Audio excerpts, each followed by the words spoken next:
Shakti Gawain once said, "You create opportunities by asking for them." Welcome to McBain Moments. Alright, as always, before we get started, if you're new to the channel, welcome to the Manor. Make sure you take a moment and subscribe down below. We are on the road to 13 million subscribers, one subscription at a time, so make sure you subscribe. You create opportunities by asking for them. It sounds counterintuitive, and it is. But if you think about it, it really makes sense. How is the person that you need something from, an opportunity, a job, an ability to show what you're capable of, if you don't ask for the opportunity? How are they going to know? They're not just going to see it. People aren't mind readers. When you need employment, you apply for a job. You're asking for a job. And yes, there is a whole process of going through an interview and getting background checked and having to sell yourself to the employer. But the initial piece of that is you ask them for employment by submitting an application. And by doing so, you ask for the opportunity to work there. And they may have requirements for you to work there, and that's what the whole interview process is about. But it is the first step. Without that ask, you'll never get the job. So, power just flashed. I thought I lost everything for a second. So, what you do is you have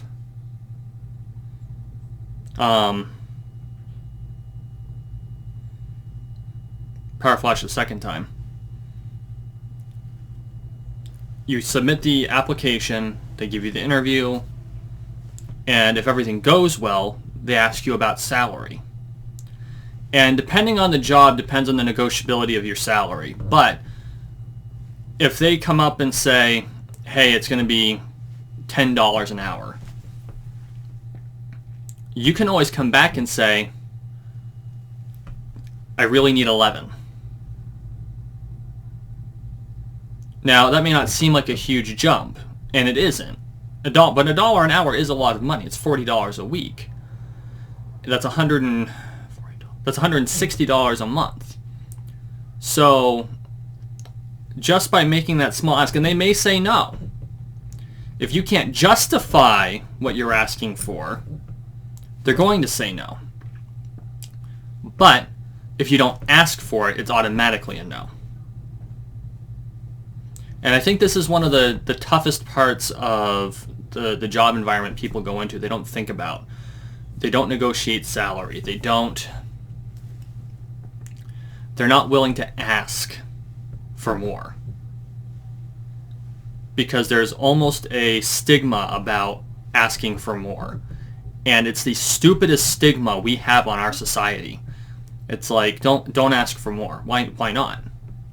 I mean, yeah, they may say no. Maybe it's not in the budget. Maybe you haven't shown that you're worth the extra. Maybe there is something that you need to develop. But if you ask for the opportunity, let's say you're making $10 an hour and you want to make 11. So you go to your employer and you say, I really need to make $11 an hour. And they say, sorry, we can't. Your next question would be, what can I do to get to $11 an hour? Any good employer is going to give you a methodology to get there. And that might be, you need to apply for a promotion. Because with responsibility often comes money. It might be, we have to get a better budget because things are really tight right now. Some companies do well and some companies do poorly. Some companies do well in bad environments and some companies do well in good environments. And I know that sounds counterproductive, but there's something in the market. There's something called a counter-cyclical equity. And so with these stocks, they go up when the rest of the market is down. Other things that go up when the market is down are things like gold and oil commodities. But these counter-cyclical markets are what most people see as safe havens during bad times. Those companies tend to do better during bad times because people see them as safe havens. And that's not entirely true either. But they're viewed, they don't suffer as badly as their compatriots in other industries, if that makes sense. It's not that they're technically doing better, like they're not finding increases, but they don't decrease as sharply.